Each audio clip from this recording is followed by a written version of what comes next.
to If These Walls Could Talk. I am your host with the most, and I'm the only host today, Wendy Stuart. Tym Moss, I believe, is still, I think, traveling. He was in the UK. I'm going to be starting a little riddle called Where in the World is Tym Moss? Maybe we can even do a contest, right? And people can write in and see if you can figure out where he is. But I think he still is in the UK, but he'll be back with us next week. So I am so happy to have all of you here to keep me company on this really gloomy, doomy, rainy day. I got to tell you, it feels like fall out there. I don't know what the heck is going on with the weather. You all know I'm a summer girl. I need for it to be gorgeous and in the 80s. And you know what? I will get over it. So I've had such a busy last week and one coming up. As you all know, Pride Month it's crazy. It's always crazy. And last weekend we had a show called Springtime in Paris, and it was produced by the Imperial Court of New York to raise money for the Coco Lachine Scholarship Foundation. As you know, the Imperial Court of New York and all the Imperial Courts are about raising money for other LGBTQ non-for-profits. And I love doing this show, Springtime in Paris. I loved it because I didn't have to sing in French. Thank God. I picked a song done by Faith Hill called Paris, and it's a ballad, and I lip sync to it. And it was just really quite beautiful. And you know what? I had a hell of a good time. And if you can't use your performing talents to raise money, then what the heck good are they anyway, right? And of course, this Friday night and Saturday and Sunday is the Lower Eastside Festival. As you know, we are broadcasting here today from Pangea. They also have a lot of great shows coming up in June, so make sure you look online for their schedule. And the Lower East Side Festival, which is a couple of blocks from here, will be Friday, Saturday, and Sunday. People ask me, well, what kind of festival is it? It's a fabulous festival because I will tell you there's 4 stages and they're all booked with performances, and it's nonstop. And I mean, you can see everything there. I hate using the term soup to nuts, but it really is, from experimental type of things to plays. And I personally will be in the cabaret room, which is what they call the black box. And that will be Friday night. My given time is 10:04. Yes, that is a little random. I don't know if it'll be 10:04. We never usually run early, but, could be 10 minutes to 10, could be, I think, more than likely 10:20. But please come down and watch the show. Support the artists there. I have a lot of friends performing that have been on this show. Evan Lawrence, Clover, Lady Clover Honey, and a host of other people. Of course, Penny Arcade will do something fabulous. She's there every year. So please come and support the arts. So I'm very excited today because, when I'm not performing, you can find me at the Explorers Club in New York, and I give tours there. And I do it often the night we have our lectures. I hate using the word lecture. It's so dry. We have incredible speakers that talk about really interesting subjects. And I always give the tour before the speaker does their thing. And it's just a really very magical place. We also have a Friday frolic there. And if you want to come as my guest one night and you know me, or even if you're watching this and you don't know me so well and we're Facebook friends, ring me up. I'll meet you there. It's great. It's fun. And it's one of the most unusual places in New York. So I have this amazing friend there that she's a fairly new friend for me. And we met.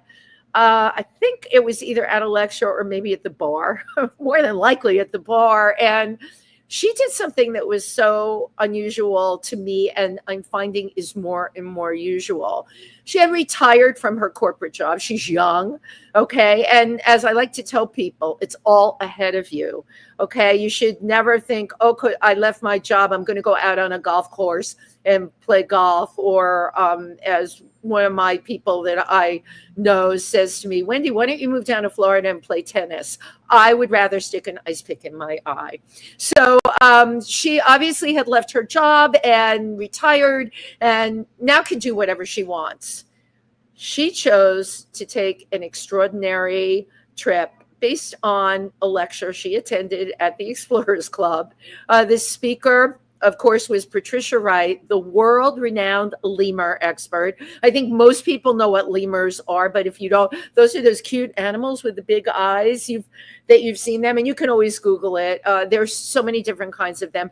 Pat Wright is an amazing person. There's no one that knows more about lemurs than Pat Wright. And I interviewed her, I want to say 15 years ago. The one thing I love about Pat, she makes herself completely accessible to people. She always asks at the end of any talk that she gives, and if there's anyone that would like to volunteer, please raise your hand. Well, my guest today is fearless, curious, and was just looking for the next thing. And she said, I think I'd like to volunteer. Please put your hands together for Rhonda Stein. There you are. And there we are. Okay, I'm going to move this back a little. I always like to get this framed. There we are. First of all, welcome to the show. This is so great to have you on today. Fun to be here with you. It is. It really is fun. I mean, because usually we're having drinks. We Usually seem to do a lot over alcohol. Sometimes crickets as well. Right. Thank you for bringing that up. At the bar at the Explorers Club, we do have crickets, but that's like old hat to us at this point. Yeah, I'm kind of over snacking on crickets. Right. You're over snacking on crickets, and we're all very jaded members there because we've gone far behind crickets. We do have a member, Joseph Soon, who I'm dying to have on the show. He is a insect ambassador and gourmet chef. His gourmet has got to do with cooking with insects, and he can do anything.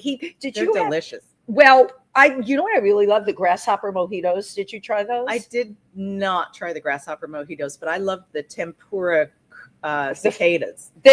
Those were incredible. Those were absolutely incredible. But I've talked about this with Joseph. It's a psychological thing.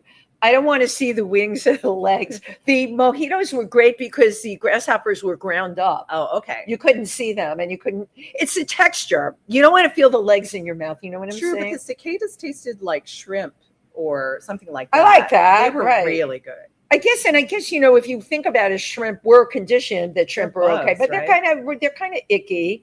They're scavengers, and they're, I'm thinking now about biting into the shrimp. I need to give a little more room for cicadas in the world. That's what I just learned talking to you. There has to be cicada acceptance. So you're from Florida originally? I'm not. I'm actually from Illinois, but I worked in Florida for quite a few years. When I left the United States to go work in Greece for many years, I came back to Florida. So I was working in Pensacola. And so you're in Pensacola, Florida. That's the northern part? Northwest, yeah. Is that where they have the racing too? Is it Dale Eckert? No, that's Daytona. That's right. You can see how much I don't know about Florida.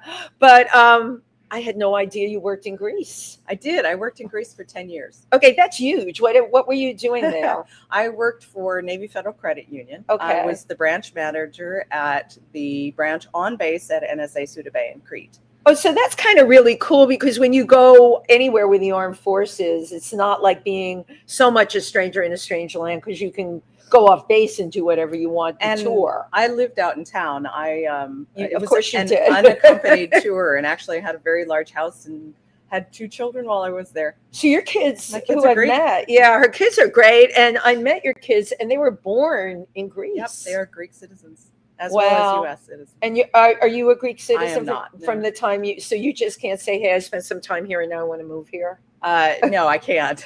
All right. Well, your kids can. My kids can. They're European Union citizens. Wow. EU kids. What was it about Greece that you loved so much that made you stay 10 years? Oh, it was incredible. Of course, having kids, you kind of lose track of time. It wasn't like there was a set amount of time I was going to stay there. But then when I was ready to come back to the United States, I came back with the company I was working for. So I continued working for Navy Federal and moved to Florida. But wasn't it, I'm thinking of, Greece has got the Acropolis, so many great things. Didn't you get spoiled with the antiquities and the history, like to have to come back and go to Pensacola? Well, you take that for granted. And of course, my children got very used to going on school trips to the Parthenon and places like that. I love it. So perhaps more so for them than for me. I don't take it for granted quite as much. But Florida, of course, has those incredible white sand beaches. And for, a water baby, it was an opportunity to learn how to scuba dive and spend a lot of time. So that's your other side. Well, that's one of you took the to many. Okay, one of the many. This is something you find out about people at the Explorers Club. Yeah. They have many dimensions and wear many hats. Now, you and I met. Did we meet at the lecture Pat Wright gave? I honestly don't recall. I suspect we met before that. We might have met slightly before that, but not I too remember long. her talk, and she always asks for volunteers. And I have to tell you something. I'm sharing this with our audience. It's very unique because we meet a lot of very highbrow people at the club, and you might be qualified to go on an expedition, not academically, but you could go there and do things, right? Because they need bodies. And Pat is the one person that will reach out, and she's a great salesperson. She's like, oh, you have to come to Madagascar. She says that a lot. Right? Oh, you have to. And she just, Hi, know, Pat. It's like, yes, hello, Pat. It's like Fantasy Island, and of course, listening to her speak and knowing the work that she does with the lemurs, it's like you want to go.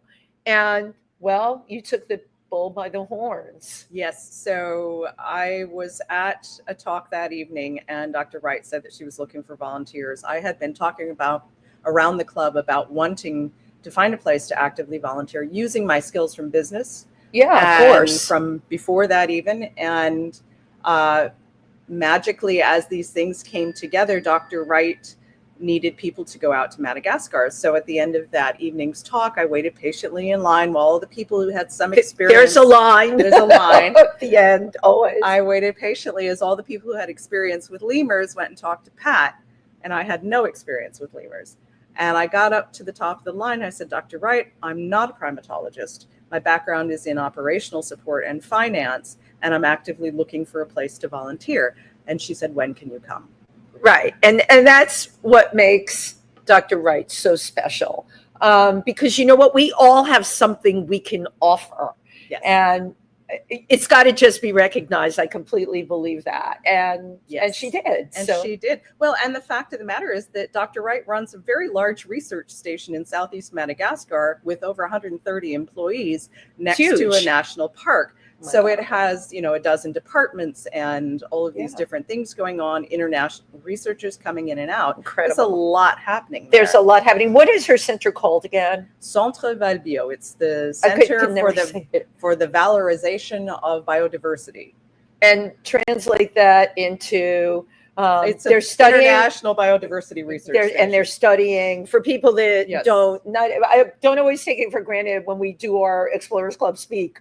People know, right? Okay. But biodiversity, you'll tell everyone. So they're at Ranamafana National Park that Pat herself established over 30 years ago. Amazing. In Southeast Madagascar. There is an extraordinary variety of endemic species to Madagascar, and that includes things from snakes and frogs and birds and lemurs, of course, insects of all kinds, everything that's nowhere else. 90%, as I get it, if I get it correct, 90% of the flora and fauna that is in Madagascar exists only in Madagascar. Right, as I would figure. Right. So did they think in history at any point Madagascar was part of something else? You happen to know that? Well, we're actually in the perfect place to talk about that, because Pangea was about like one world continent, right? And it's right.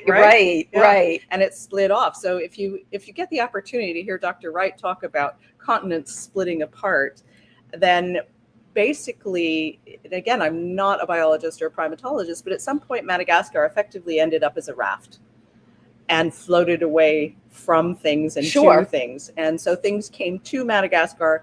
Madagascar itself broke off. And so it's this incredible spot. Right. These species just evolved. Yes. Untouched. And it's a huge island, by the way. Yeah. So it has a variety of environments within the island. But it's a huge island, but not really, you can't just trip the Life Fantastic and easily get around. It's not easy to get there. So it takes a good stretch of time to get there. So you fly from here, you get from New York to Paris, and then it's a 10-hour flight to the capital of Madagascar, Antananarivo, and then it's a 14-hour drive from the capital to the research station. I am sure that 14-hour drive was delightful on those paved roads. Ha ha ha. Yeah, Right. They have potholes you drive into and then out of. Right. You're lucky you don't disappear into them. But Yeah. I'm sure even on the drive, every picture I've seen, it's extraordinary. It is beautiful. It is a very beautiful Just place. beautiful. So, you got there, and I followed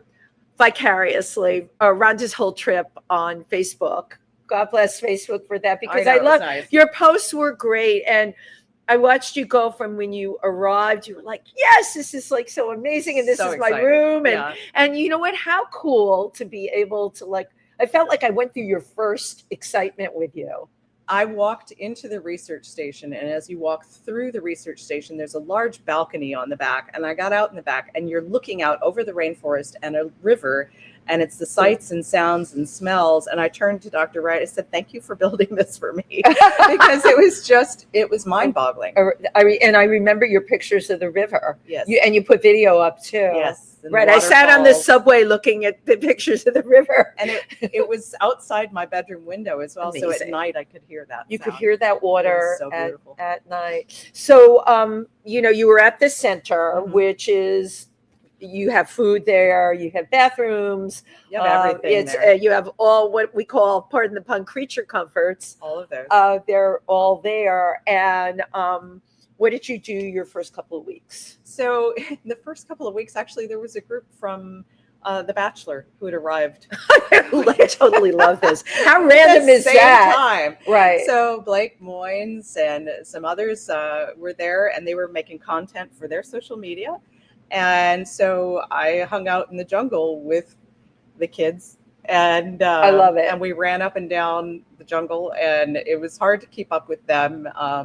Dr. Wright is 20 years older than I am, and she was ahead of me a lot of the time. So I was learning to keep up, but Right. It was such an incredible thing to go into the forest with Dr. Wright and her techs, because she had technicians who were guiding us to the lemurs. So they, were tracking Wow. them with the radio collars, and we were able to get closer to some that really are hard to get to see. How close can you get when you see them in the wild? It really depends. So depending on the type of lemur, you might be anywhere from a few feet away to 20, 30, 100 feet away. Wow. So some of them you'll get to see relatively closely because they're taking a break and they're having a nap and playing on the ground, or they're in a tree taking a nap. And I'm curious, one of the things I noticed, even I noticed this in the Galapagos, those animals they don't pay people any mind because people were no threat to them. So you got really close, and they would just walk right past you as if you were invisible.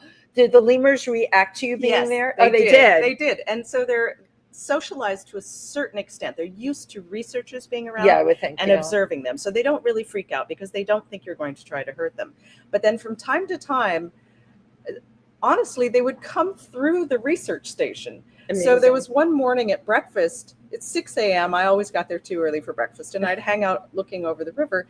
And this group of lemurs came through to eat the fruit in the tree outside the cafeteria. How amazing. And at one point, and I have orange readers that I always have on, at one point, one of the lemurs looked at me and did a double take. Who are you? And I asked Dr. Wright about it, and she said it's trying to ascertain if you're a red-faced lemur. Oh my God, because of those glasses. Yes, so they do pay attention. They and They're do. looking at us like we're looking at them. And what are you? Yes. A red-faced lemur because of my orange glasses. How incredible, though, to be able to get that close and have them come and take a visit. So it's a privilege. I love that you said that. It is a privilege. It really is. So you were at the center, and at one point did you leave and go out trekking? Okay, so for the first 2 months at the center, I was doing reviews of administrative and fiscal procedures. Okay, so which is what you're trained in. Really Right. sexy stuff. The stuff everybody thinks about doing when they retire. But that was what I was able to offer for them. So I paid my way to go work for free for an organization to do things that they may not be able to get funds to do. So anyway, I was doing that for 2 months. And so it was coming up to the time where Pat was going to be doing this biodiversity survey expedition to a very remote rainforest in the southeast of Madagascar. And I said, hey, Pat, can I go along? Right. And she's like, sure. And, after the fact, she admits she wasn't 100% sure about me because she didn't know if I was going to be okay out there. And so I didn't know if you were going to be okay. I read each and every post, and it, for me, it was kind of like the way I felt in Cameroon. And for me, by day number 10, I was sure I was just going to die out there. I did not feel like I was going to die. You didn't feel that at all. I loved it. You loved it. So we went out in late October. I think it was mid to late October we went out, and it took several days to get there. Right. And you're walking the whole time. No, the first 2 days we're driving. Okay. So we drove to a small town and then drove to the next day to the research station that's at the conservation center that's at the base of that conservation area. And then we had to drive to another place and then walk up an entire day to the location where we were going. You had to walk up. I think I remember those walking up posts. Yeah, it's very steep there. It was quite steep. It wasn't climbing per se, but it was like walking upstairs an entire day in blazing sunshine. In the blazing sun, heat. Yeah. And as we kept getting higher, I was looking down, realizing how high. Bring you back over this way, and you were very. Quite high. Yeah. And so, people who don't know, right? What kind of gear did you have to bring with you on this? Fortunately, nothing I had to carry myself. So you have people. Okay, listen. I'm trying to interest people that, like Rhonda, she retired and wasn't quite sure what her next was. I love that this was your next, and by people hearing what you have to say, maybe this will be somebody else's next. Hopefully. So you had people to carry. You had tents, right? We had tents. We had a team of 100 technicians. Oh, how fabulous! Were 30 scientists. We had 200 porters and a French film crew. Okay. And the French film crew, by the way, ooh la la, is a whole other subject. That was just a perk. That was just like the cream in the cake. And we love them all. And you love them all. Yeah. So you did have a huge team out there. We had a huge team. Yeah. Okay. I didn't realize it was that many people. Yes. So it was an international team of scientists, and Malagasy and American, Polish, I love it from all over. Australian, British. I'm going to miss some. Anyway, quite a few. So you had a very diverse team. Yes. What kinds of things were they studying? So we had, of course, the primate team. Right. And Pat led that. And the primates are lemurs? Lemurs, yes. Okay. And there were several types of lemurs out there. Yeah. So there were different procedures for studying the different types, and we can talk about that. But there were also herpetologists studying snakes and lizards and all sorts of fun frogs. And don't leave the leeches out. The leeches. Madagascar is renowned for its leeches. Right. So we had a leech expert, Dr. Mai Fami, and she was studying iDNA and eDNA. So she would swab the forest to see what has wandered through, test the waters, and see what has wandered through that area. Was that the person I heard speak? Okay, yes. I want to stop here because this is a lot, right? I never knew that just by swabbing the rainforest, you can pick up DNA. Is that like something new that they discovered that didn't exist 10 years ago? I would have to believe that's the case. I found out about it just a couple of years ago at the club myself. Wow. I had not ever heard of it. That you can just swipe for DNA. I remember her talking about it during the lecture, what was it, 2 or 3 weeks ago.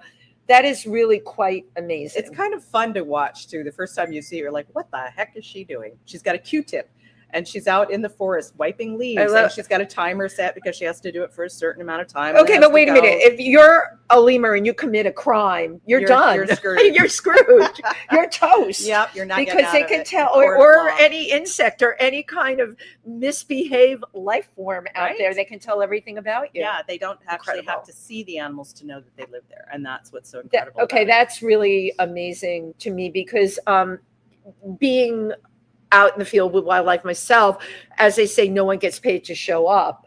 Your trip sounds abundant, but as you know, you spoke to the scientists, you can go out and be out there and have nothing.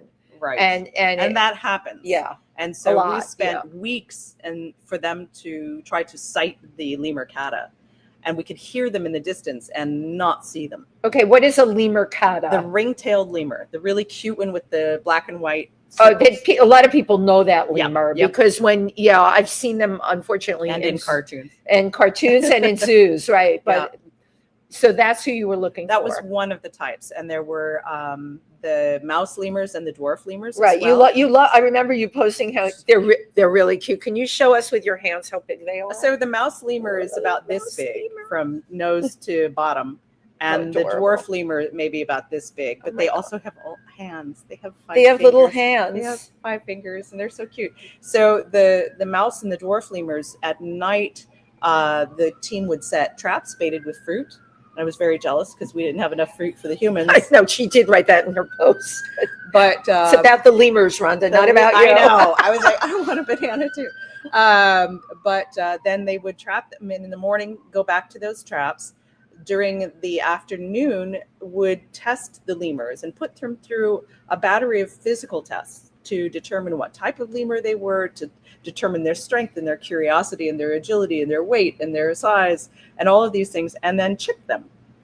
I do recall when I saw the film, and we'll get to that, that they were talking about that. Yes, so they would do genetic testing on these little critters as well. How did they do the genetic testing? They take a tiny sample. Okay, so now was the hair lemur in any kind of stress, or they're minimal stress? I would have to say some of them were really fussy about it and would make a lot of noise. And there was one in the film that you showed that was really like kind of not happy, squeaky, and the others didn't seem to care at all. They didn't even didn't care. They were curious and looking around.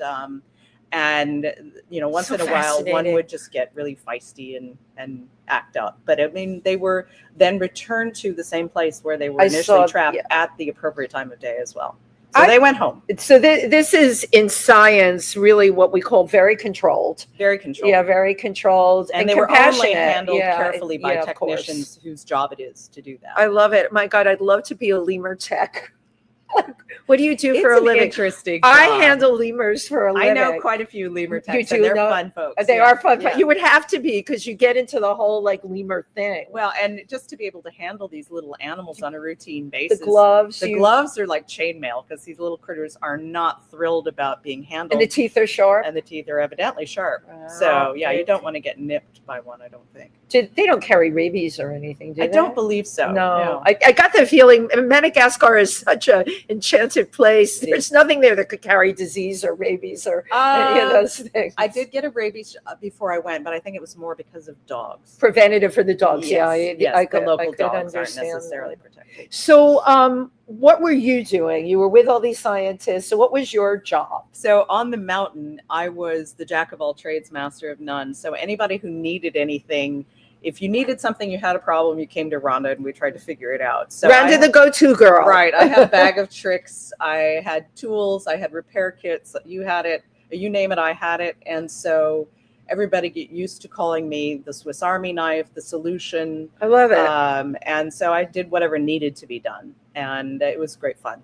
And I want to point out, you were there because you put yourself there. You're right. Your background is in finance. Mm-hmm. And look how useful you were and how important you were to this expedition. And I want people to understand that, that these doors are open. If you're even remotely oriented that way, these doors are open and it's possible. It is possible, and you can make it happen without, even the Explorers Club. I always thought because I didn't have a PhD in primatology or science, any kind of science, I was not a qualified human being. But for many people, having the passion and the curiosity and just the determination, and I talk about this when I talk about explorers.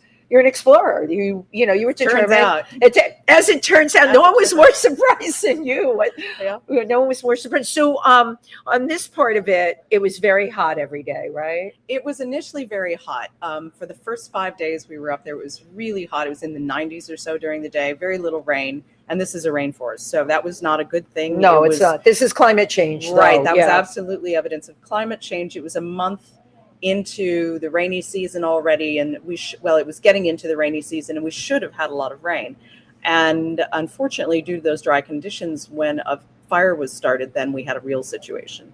And so the fire was approaching the forest fragment that we were in. Oh, so scary, right? And yeah, it wasn't a great day. And very, very luckily, and with the help of local people and the teams, the fire did get put out. And then it was 80% put out when it started to rain. Oh my God. Well, And that it was a miracle, right? was Thank a God the huge, heavens opened up. Huge relief. Let me ask you, you said a fire started. How did the fire start? Is that from slash and burn farming or? It's usually slash and burn farming. We understood in this instance after the fact that it was potential arson. Potential arson. Yeah. Wow. But yeah, it was not. That's scary because you guys were working very close to there, and as we know, wildfires can spread. I've had people on the show that made it through LA and lost everything. That's an example right here in our own country. I can only imagine when you're in these forests, they can just go up in a matter of no time. What was, I think, the most terrifying was knowing that we were there to survey the biodiversity of this unusual Noah's Ark of a forest. Wow. And knowing that it could burn up from one day to the next and be absolutely gone.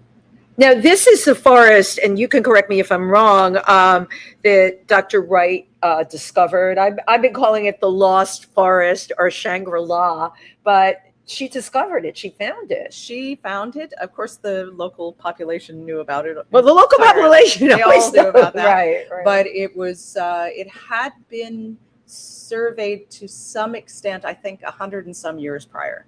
Wow. So no one had been up there in 100 years. Yeah, nobody had done any biodiversity surveys, at least in 100 years. Wow. And so for Western science, it was basically brand new. So with the biodiversity, the range of things, because if what you're saying 100 years ago, things had a chance to thrive, evolve, and all of that, what differed from this forest compared to other areas of Madagascar in terms of the wildlife? Because it's such a strange pocket of forest at the top of a mountain, it has ended up with populations that are not normally living, and I'm not the specialist in this. Sure, but I'm repeating what I've been told so many times.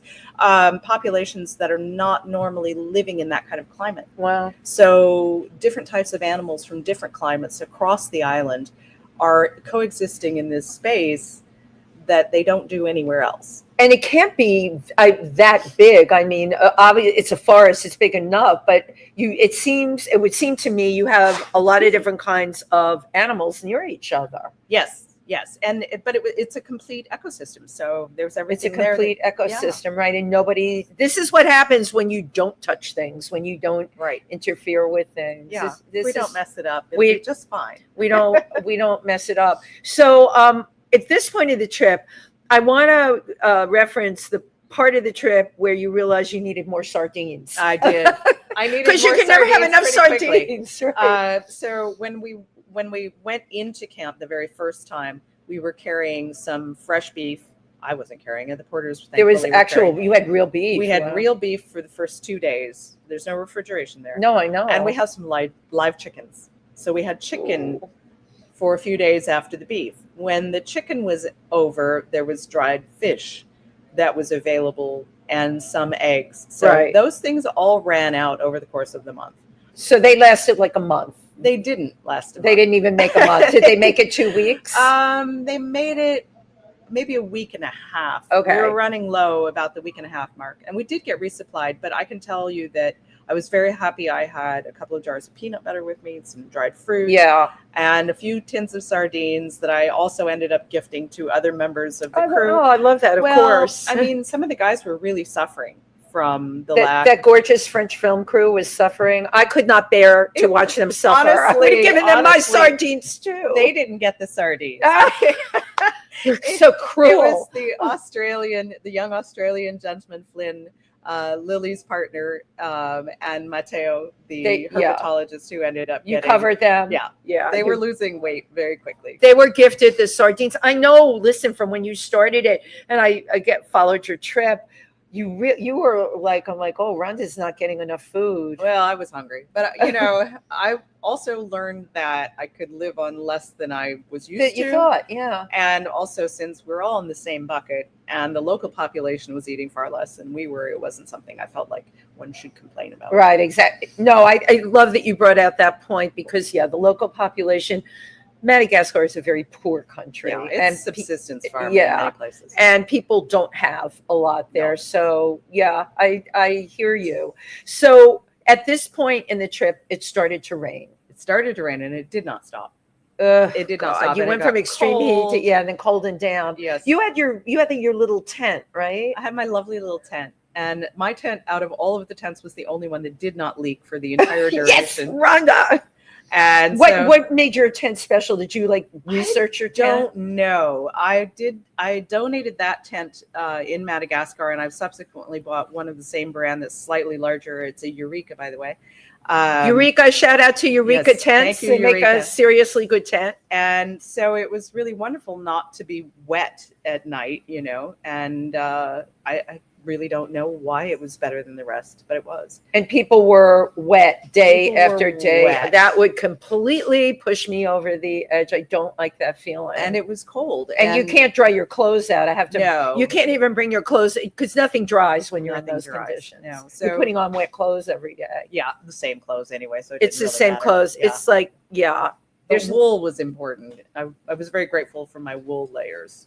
So the wool really helped. wool really helps. You don't really want to be in fleece during those things, but wool base layers. So I remember one day I was wearing all of my clothes.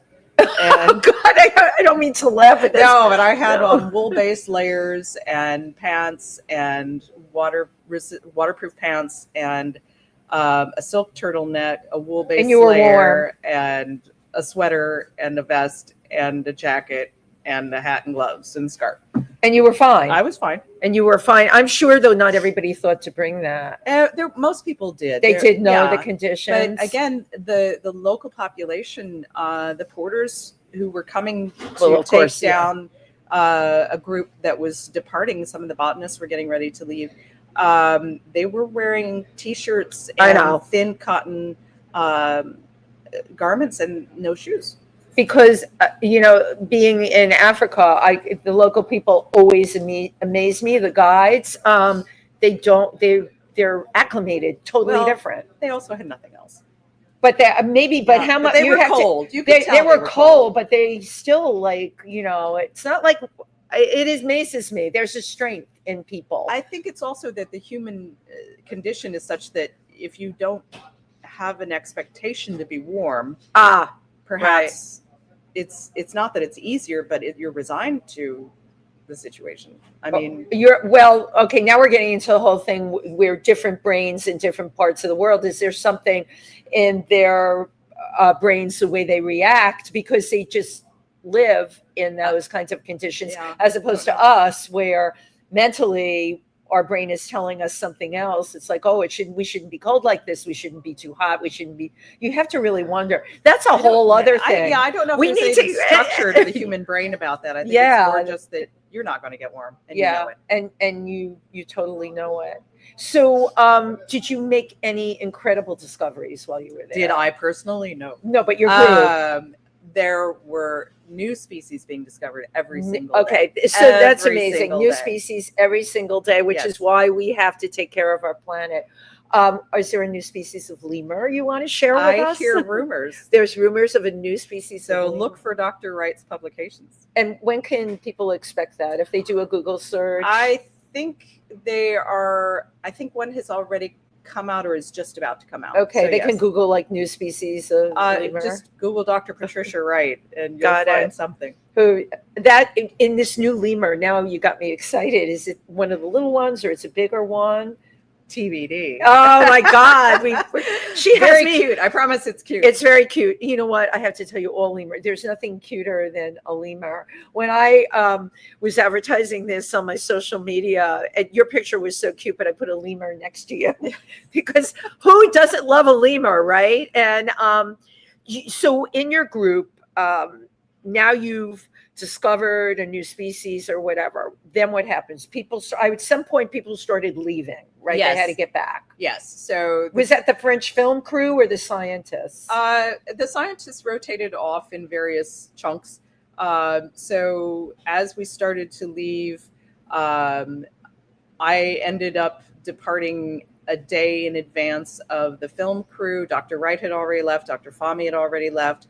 There were several different groups still at the site. And now we have hours journey that you're talking and about. Then we have days journey. It's a day's journey to get back Several to days, your main center. Yes, and it was lovely to get back there too. I remember when you got back. I remember when she cut back there. I'm like, oh my God, I'm so happy for Rhonda. First of all, you were like this in your pictures. Your clothes were hanging off of you. No wonder you could put all those layers on. Yeah, that's true. What did you lose? Like 15 pounds? I honestly don't know. You're thin to begin with. I really don't know, because at my first opportunity, I ate everything I could. Yeah, I remember that first meal you had back. Yes, the first meal I was with my friend Alexa Lightborn, who's an ornithologist, and we were in the town of Ihusi, and we ordered everything we could possibly order. We ate between us a dozen eggs, a bowl of ramen, French fries, amazing fruit. There was a bottle of vodka, a bottle of juice. All in one setting. All in one. Covered the table and just had them keep bringing food. Wow. But again, we had the opportunity to do it, and amazing to be able to say, I want to buy a dozen eggs to eat is an incredible privilege as well, when you think about it. Thank you. And thank you so much for being aware of the privilege. It was privilege. And you see, when they advertise trips to these places, which is why I can't do a trip. I have to go as either making a film or part of something where it's going to completely involve the local people, because otherwise it's like, I don't like being the person looking at, it makes me very uncomfortable. These people really don't have. They do enjoy looking at us as well. Yeah, but that's right. But because which was a lot of fun. Isn't that great? The time I spent with the Mercy people with the clay plates, they thought I was the funniest thing on the face of the earth. The children in Rhonda enjoyed laughing at me. You were so fun, but how beautiful is that? Right, it's that whole cross-cultural thing. Yeah. So you're back at Ramadafan. Say that 10 times fast. I can't even say it once. Ranomafano. Was that close? No, it wasn't even close. Okay. All right, it's okay. So we were back in town, and you're back in town, and at that point you had adopted 2 puppies. So I moved off the research station at that point into a house in town. Okay. What made you do that? I wanted to try something different. Yeah, Rhonda had been hardcore at this point. She survived the expedition out there. So which didn't seem terribly difficult, actually, but I wanted to have a different experience. I'd been living in the research station day in, day out, and I wanted to live in town. So I rented a house. It was a lovely house, 2-story. I had hot water. I had a kitchen with a refrigerator. You had a shower and a toilet. I had 2 bathrooms. You had 2 bathrooms? 2 bathrooms. Wow. I hired a lady to cook for me, and I had a gentleman who took care of the grounds in the house. And so you have to share with everyone what that cost you. The house rental was $200 per month, and amazing. Salaries for the cook and the caretaker were $60 each per month. This is incredible. This is the stuff we hear about. Yeah. And you're contributing to the local economy. That was the intent. So it was also nice to build relationships with these people and with people in town. Yeah. And I ended up having 2 puppies deposited in my beautiful yard. I had this walled yard with orchids and just incredible greenery. So someone just dropped 2 dogs. Dumped 2 puppies in the yard, and I didn't intend to adopt them, and the lady wanted to sell them to me, and I said, I'm sorry, I can't. I'm not staying. Yeah, right. I'll be here for 2 months, and that's it, in that house. And so she said, well, can I leave them here? I said, will you continue to feed them? She said yes. Oh, come on, Rhonda. You know what the answer was. We know what was going to happen. Right. It lasted a little while where she fed them some. And then you never saw her again. I didn't. But so Breek and Brack. Yes. Yeah. Were adopted and learned about tummy rubs and ear shoofing and nose booping. Wow. And baths. You get attached to them. You bathe them and you get attached to them. and they learned to love potato chips and peanut butter and hamburger and things.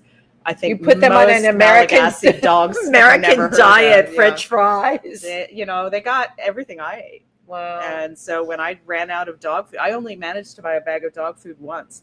And so when that was gone, they ate what you ate. They ate what I ate. They were pretty happy about it. Right. And they were actually still healthy too. They tell us here, we all buy dog food for our dogs, but I sometimes question that. Well, these little guys were pretty malnourished when they came, and they didn't grow a lot in the 2 months that I had them. Okay. So I don't know. When I left Rhonda, my cook Julisse adopted them, and she was very happy, and they were as well, because she was the cook, and they were used to hanging out with the cook. They knew her, and I love.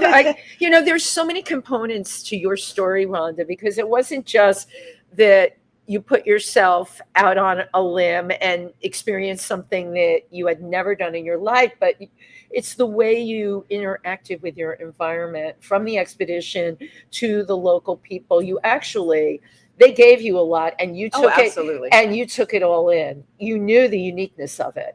I did, but also I was so happy to make real relationships with people. Incredible, the research station. Some of my closest friends there are two of the lemur technicians, a couple who have a little girl named Nature in English. They named their daughter. Her name is Fahari, which means nature. I love it. And she's a beautiful child, and she speaks 4 languages. At already, 2 years old when at I 2. left. Yeah. Wow. And she knows the names of all the types of lemurs. Amazing. And again, a scientist in the making, yes, being indeed. Passed down from her parents. So I think it was the tail end of your trip. You can tell yes. I read every Facebook post and I put hearts story. Next to them.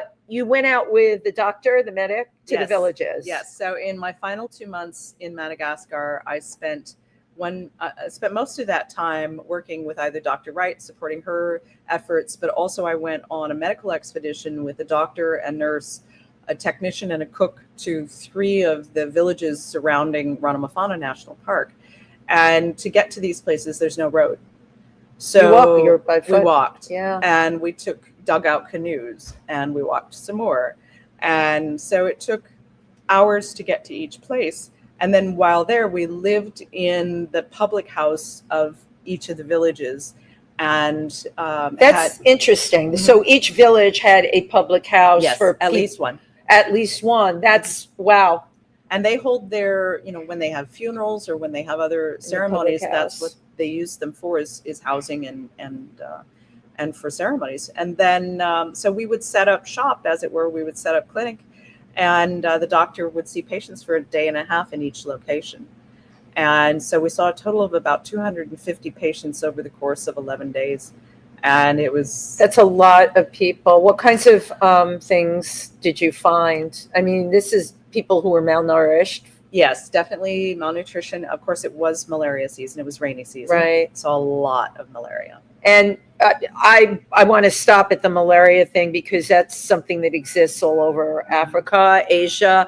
In your case, you were taking malaria pills, right? I was unsuccessful at taking malaria pills. I tried each of the 3 types and had terrible reactions to them. You did? Wow. So I was relying on mosquito netting and insect repellent, and fortunately managed to come out of 6 months in Africa and Madagascar without getting malaria. Wow, that is fortunate, because I had to take Malarone, and I found out the can't do it. Female mosquito where I was actually immune to it. So chances of getting bit were more than I would have liked. So there was a lot of malaria. How did they treat malaria there?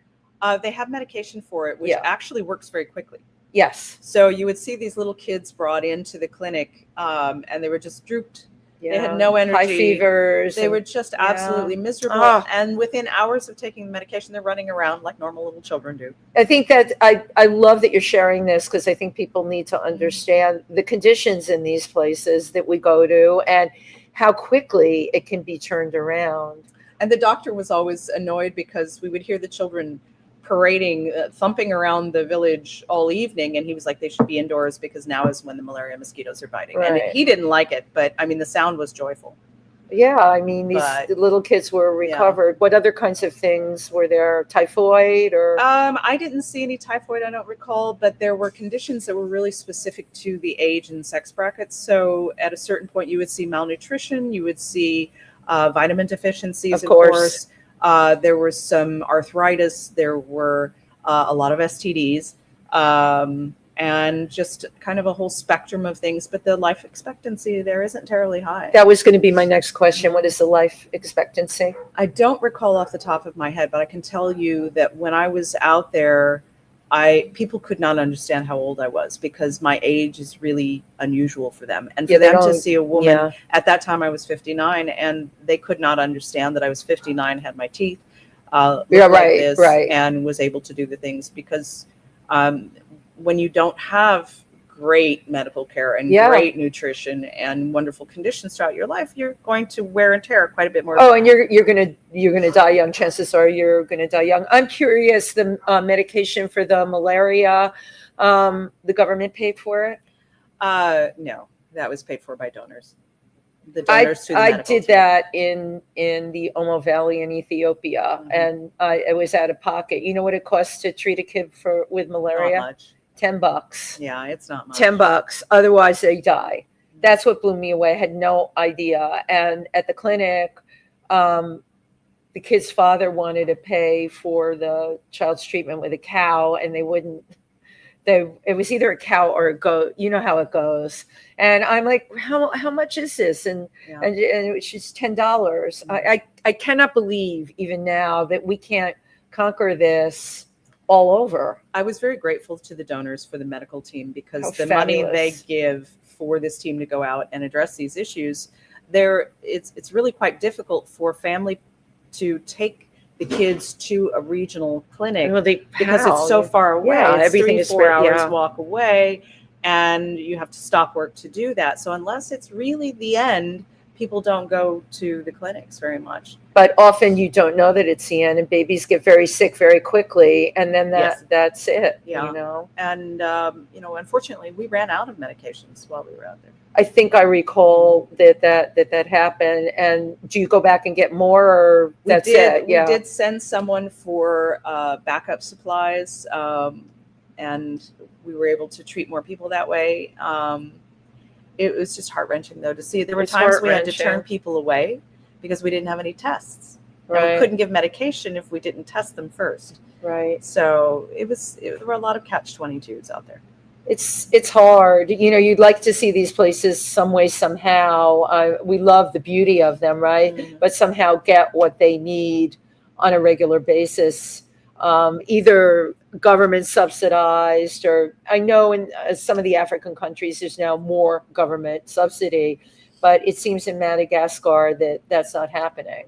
I don't know what the situation is currently. I haven't been back since 24, but I do have to give a shout out to the medical team. The nurses amazing. And doctors that go out to these villages live in incredibly meager conditions for that whole time. And they have to walk to get there every single time and spend 10 or more days in the field. It's tough. Glamorous. I mean, they're just as much at risk of the diseases that they're being exposed they're treating. To. Yeah. And it's really hard to see, and they have such incredible spirit about it too. Dr. Thomas and Nurse Luva. It's what they do. Yes, I was so impressed, and just incredibly fun people too. So here I was with this team of 4 men, and we had a blast. We had a great time. It's great. Yeah, they're great entertainers, it turns out, as well. I love that. How did they entertain you? Themselves as well as me. There was a lot of what track is this that I'm playing, and there were a lot of show tunes, surprisingly. Stop it. I love this. In a remote Madagascar areas playing show tunes. Classical music. I love it. And the first one to guess, it was you got it. It was not anything but bragging rights. There were some video games, and I can't even recall what they were, but at the end there were like 2 or 3 days where we were playing this game just frantically. when we would break in the evenings or for I meals. love this. And yeah, it was great. But they were wonderful. And Bob, our guide, was just such a gentleman in helping me through the mud. We were sliding down, clay hills and things like that. So it was, they were a delight. Jacqueline, our cook, was a young man who would love to go on to study, but couldn't because there wasn't enough money to pay for his studies. And the doctors that you did have with you, they were from Madagascar, but had gone to medical school somewhere else. No, in Madagascar. So there is that potential if you can get out of your village. Yes. And Dr. Tomas's grandfather was a doctor as well. Amazing. And talk about paying it forward. Yeah, Nurse Luva, his father is a doctor. Is a doctor as well. Incredible story. Now, you just screened the film that they made about Dr. Wright's expedition. You just screened it at the Explorers Club. It was really a lot of fun. The only person that we had from the French film crew was a lovely woman she was one of the producers. Yes, one of the producers. She was great. Yeah. Yes, she's great. So what is the name of the film? The film is Ivuiburu, The Lost Forest. I don't know how she says this. I'll tell you what, it took some practice. Yeah. It took me several months just of listening to figure out how to say it. It's spelled like Ivaho. It's spelled like Ivo He Boro. Right, Ivo He Boro. Right. I remember. Right. That's why I made you say it, not me. But it was a lost forest. It is. It's. You don't want to go there. Please don't go there, because it needs to stay as it is. It does not need tourists. Well, you know what? One thing that I'm sure you've all gotten from what Rhonda said, this is not easy to get to. No, and that's a blessing. And Dr. Wright will continue to go on and study, as will the people that join her. She is actually taking volunteers for. Here we go. If you're looking for something to do. Okay, so let's talk about that. What's the minimum amount of volunteer time? Oh, it's the entire time you're there, 24/7. It's not like 2 hours. But can you go for a month, or you went for how many months?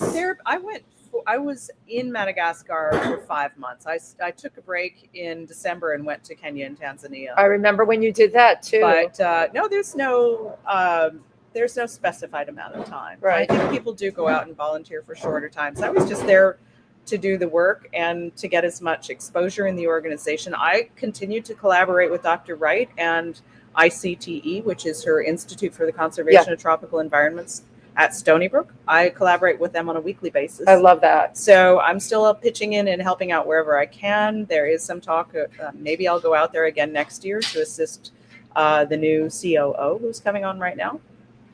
But I'll only go if there's actual work that makes sense for me to do there. Yeah, I think I recall you saying that, but I mean, my gosh, what an incredible experience. So we're talking today about what's next. What's next? Well, I have started collaborating with an organization called Polar Academy. So kind of the opposite. I was going to say polar opposite, but I didn't go there. Okay, you could say that. I was thinking it in my head, but I thought you might say it. Polar opposite. Polar Academy is a Scottish nonprofit that works with at-risk Scottish kids to train them to be polar explorers. So Craig Matheson, who is a member of the Explorers Club and one of our EC 50, one of the Explorers Club 50 explorers that we celebrate every year. We have 50 more. Yes, so Craig decided as a young man that he wanted to be a polar explorer, and he's gone and done many, many things, including that. But then he decided when he was in the late stages of his corporate career that this wasn't doing it for him, and he wanted to train kids to be polar explorers. Wow. And so Polar Academy works with schools in the UK, and they go in and work with the advisors, the counselors, and identify kids who are at risk. Kids who are not doing potentially very well, perhaps due to bullying or whatever situations, and they put them through a selection process. The kids who are interested and the parents who agree to it, they put them through a selection process. And so these kids who are then chosen to participate get trained for a year. What an opportunity. And then end up going to Greenland on expedition and do data gathering for St. Andrews and Cambridge and Oxford University scientists. I see, you know what I love about this? It's a win-win for every single person involved. I mean, setting up a program like this, think about it. we have JR at the Explorers Club who's doing the climbing to, I keep wanting to say Everest, it's not, Kilimanjaro. And he takes a small group, and there's a small group of African kids that join it. But I believe if we did these things on a larger scale all over, and it's like an intervention. That you're really getting kids really turned on, kids that might not have the opportunity. And these kids get the opportunity to really become the best version of themselves. Right. So they make a commitment that when they return from their expedition, they go on to do public speaking and to talk to at least 3,000 other teenagers. And most of them end up talking to 20,000. Wow. So they get this incredible experience. Right. And they're doing wonderful things. They're going on to university and becoming scientists, opening their own businesses. There are over 340 kids, I believe, who've graduated from the program so far. No wonder you want to be involved with I this. know. It's so like, I'm going to Greenland. Of course you are. I would expect nothing less. Yes. I'm going on a supply and maintenance run. I will not be pulling a sledge on the ice. Thank you very much. And Craig, I can't. I just can't. You just can't pull a sledge. sledge. Do that. But he did ask how my ATV skills are, and I said, well, it might need some brushing up. You'll be on the ice, though, right? It's going to be cold. It's cold. It's Greenland. In August. I know, but it's Greenland, you know, and there's ice and there's snow in Greenland in August. I hear too. that. Yeah. So I don't know yet. It's kind of like I said, it's the polar opposite of Madagascar. She really another island. It's another island. Rhonda likes to island hop. Well, we have a couple of comments I'd like to give shout outs here today. Cheryl Pierce, did you have a memorable insect encounter during your stay? Oh gosh, there was one caterpillar that was terribly menacing. The only thing that can really mess you up in Madagascar is caterpillar. And so I was poisonous. There's some kind of neurotoxin. Oh, that's bad. So you can get paralyzed. Yeah. So I was sitting calmly in a camp chair under canvas one day when Alexa, the ornithologist, starts screaming at me, "Don't move." And I'm like, "What?" She's like, "Don't touch that caterpillar." And I'm like, "Okay, I won't." She knows this stuff. And so everybody proceeded to scoop this thing off of me and get it away. But that was the most terrifying thing. How big was it? It was like caterpillar size. It was the cutest little furry. It was furry. Yeah, cute little fuzzy caterpillar. But rule of thumb, we've learned when they're fuzzy, they're toxic. Right. And so don't touch the caterpillars in Madagascar. Don't touch the caterpillars. And Cheryl, thank you for tuning in. There's Natalie Cash is on here. It's a dog's world. We just share it with them. Isn't that the truth? That's exactly right. And every day I'd come home and I'd call them as I walked into the yard, and they'd come flying for me in those little. Because you were the most important person. I had potato chips. You had, but even beyond that, no. You know what? People have discussed this. It's not just the food; it is the companionship. Yeah, You were their person. I was their person, and I was the first person I think that had ever really given them affection. And they were street puppies. I love that the cook has them now, and hopefully, she's still there. And they're well taken care of. Okay, let's see who else is on here. Okay, Natalie Cash also wrote Forest of I can't say it. Rhonda, please. Thank you. Was a wonderful film. Thank you for bringing it, Dr. Wright, and the panel discussion to the Explorers Club, Rhonda. Absolutely, we loved it. I was so glad we were able to do it. And Natalie is the one that did the whole intro that night. It was great. She does a fantastic job. Absolutely. Absolutely fantastic. She's with the Wildlife Conservation Society. And I always love about this. One of the first things Natalie Cash told me about herself, she's been on the show, was where her office was located behind the aviary. And I thought, that would be like a dream thing for me. You don't have to go out into the bush. You have all those birds, and you're Fifth Avenue. Yeah, you got Fifth Avenue. You have, the birds located right there. They're part of your everyday thing. I think that's really cool. Rhonda, this has just been absolutely fabulous. I am wishing you the best when do you leave on the next polar expedition? In Greenland, I'll be flying from Glasgow to Iceland and then on to Greenland by helicopter on July 31st and August 1st. So wow. And then we'll be in Greenland till about the 12th. And then I'll be back in Scotland for a few weeks after that. And then I'm going to go put my feet up. Rhonda is putting her feet Ireland for a month. Wow. Yeah. I know you love Ireland. I know in between all this that we've been talking, there was a trip made to Ireland too. Yes, I have a fondness for small Irish villages. So their quaintness. I just love small towns and villages in general. Same. So, I am very much the same. Yeah. Although the ones in Ireland come with pubs and yes, toilets and showers. and It's showers, just totally and civilized. delicatessens, And and fish and chip shops, and fish and chip shops. Yeah, Yes. I love the quaintness of Hi, those afternoon villages. tea. Tea. Hi, tea. Thank you, everyone who tuned in today. You know, if you're thinking about what your next is, that's the reason I wanted to have Rhonda on today.